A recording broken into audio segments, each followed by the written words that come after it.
Yang kedua adalah manhaj talaqi. Masalah identitas hendaknya semua orang harus, kalau ingin selamat, harus menyatakan dirinya adalah sebagai seorang muslim. Selain muslim tidak selamat, harus kita yakini ini semuanya. Di sini ada kelompok yang mengatakan semua agama sama. Ini adalah juga ungkapan-ungkapan orang di luar Islam atau kaum munafikin. Harus Islam. Dan setelah itu orang mengaku dirinya Islam saja tidak cukup. Ada sebagian dari kaum muslimin mengatakan yang penting Islam. Oh enggak, awas. Kalau ada kita menemukan orang lalu berkata yang penting Islam, ini mesti Islam yang tercemarkan. Sebab Islam, memang Islam satu yang dibawa Nabi SAW.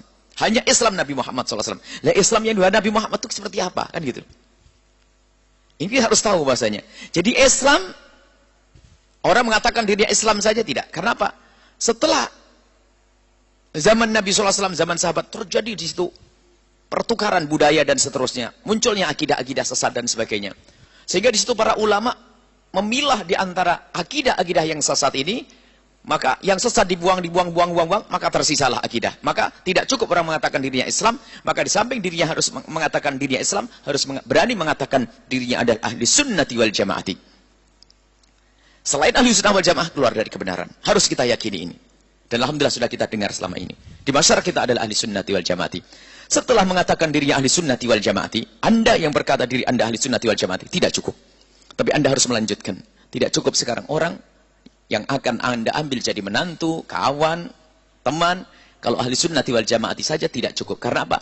Di sana ada ahli sunnah wal jamaah palsu. Akan tapi ahli sunnah wal jamaah yang sesungguhnya adalah orang berani berkata setelah mengatakan dirinya ahli sunnati wal jamaati, melanjutkan identitas yang ketiga, aku adalah ahli sunnati wal jamaati al-ash'ariyati atau al-maturidiyati. Kalau hanya mengatakan ahli sunnah wal jamaah saja, hati-hati. Kalau tanyakan, kamu ahli sunnah wal jamaah apa?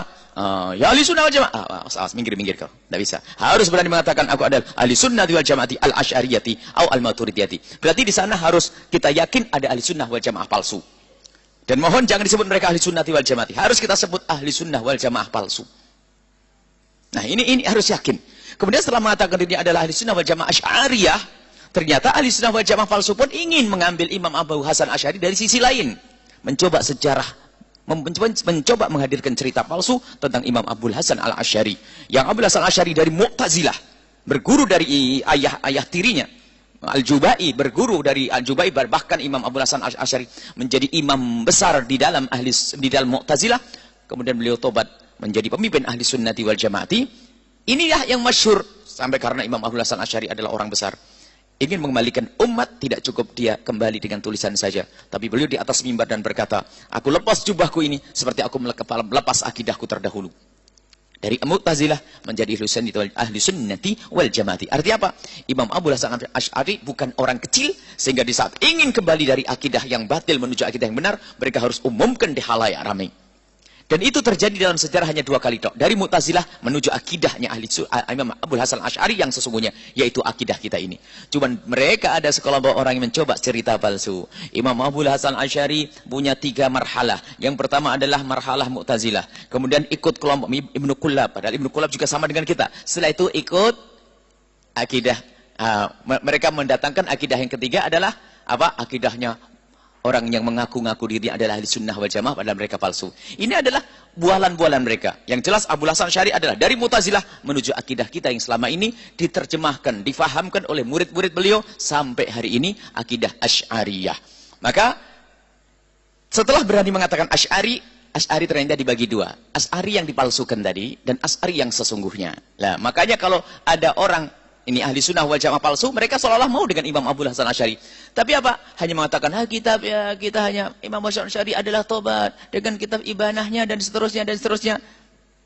Padahal kitab ibanah sendiri bermacam versi dan ini pembahasan khusus masalah kebenaran tentang kitab tersebut. Yang jelas Abu Hasan Asy'ari adalah ulama kita, ahli sunnah wal jamaah asy'ariyati, dan nanti ada maturidiyati, dan jangan lupa di sana tadi ada seorang imam besar dalam akidah ahli sunnah wal jamaati, memang tidak banyak pengikutnya, akan tapi mereka juga membawa akidah yang benar, yaitu Abu Ja'far Tahawi, dan mereka adalah satu masa. Sehingga Abu Hasan Asy'ari, Imam Abu Mansur al-Maturidi, kemudian Abu Hasan Asy'ari, kemudian Abu Ja'far At-Tahawi dengan akidah yang sangat benar. Cuman karena Abu Ja'far At-Tahawi ini beliau tidak banyak murid, dan tidak banyak pengikutnya, ini kesempatan orang yang sesat dan menyesatkan mencoba mencarai at-Tahawi ini dengan syarah palsu dan bahaya sekali. Tapi matan daripada akidah Tahawiyah adalah akidahnya sama dengan kita ahli sunnati wal jamaati asy'ariyati atau maturidiyati. Baik, setelah orang mengatakan dirinya Asy'ari tidak cukup, harus mereka berani mengatakan bahwasanya dia adalah ahli tasawuf, sufi. Kalau Anda mengetahui ada orang mengatakan dirinya ahli sunnah wal jamaah dan saya mau dengan Imam Asy'ari, tapi kok tidak mau dengan sufi, awas tercoret mereka. Karena sufi adalah manhaj untuk mendekatkan diri kepada Allah yang sudah mengakar dari masa ke masa. Kalau ada orang ingkar kepada tasawuf, ketahuilah mereka suruh cari guru yang sambung kepada Nabi SAW. Tidak mungkin kecuali harus melewati seorang sufi atau seorang Asy'ari. Baik, jadi setelah mengatakan dirinya tasawuf sufi, yang kelima identitasnya adalah seseorang kalau dikatakan akidahnya benar, harus berani mengatakan bahasanya dirinya adalah mengikuti madhab. Apakah itu madhab Syafi'i, Maliki, Hambali, atau Hanafi. Kalau mereka mengatakan tidak bermadhab, coret. Karena ini adalah ciri akidah yang menyesatkan. Karena apa? Bermadhab adalah manhaj. Dan kalau kita bicara tentang salafi, adalah hakikat salafi adalah ikut manhajnya orang salaf. Imam Syafi'i as-salaf. Jadi maksudnya kita mengikuti Imam Syafi'i bukan mengikuti pendapat omongan Imam Syafi'i, tidak, manhaj. Manhaj Imam Syafi'i diambil oleh pengikut beliau dalam menjelaskan tentang hukum-hukum. Makanya kalau kita ingin tahu siapa salafi yang sesungguhnya, salafi yang sesungguhnya adalah yang bermadhab. Karena kita ikut orang salaf. Maka dari itu kami mohon agar jangan sampai ikut-ikut menggelari mereka orang akhir dengan istilah salafi. Kesenangan mereka. Mereka bukan salafi, tapi tambah mereka salafi palsu. Tapi salafi sesungguhnya adalah kita yang ikut madhab 4. Karena kita ikut manhajnya Imam 4. Jadi mereka bukan salafi, tapi mereka salafi palsu. Kitalah salafi yang sesungguhnya. Nah ini dari lima identitas ini yang harus kita pahami. Yang terakhir, karena waktu, yang kedua adalah, yang pertama memahamkan identitas. Jadi kalau Anda pengen kenal menantu atau apa, harus Islam, ahli sunnah wal jamaah, asy'ariyah, sufiyah, bermadhab.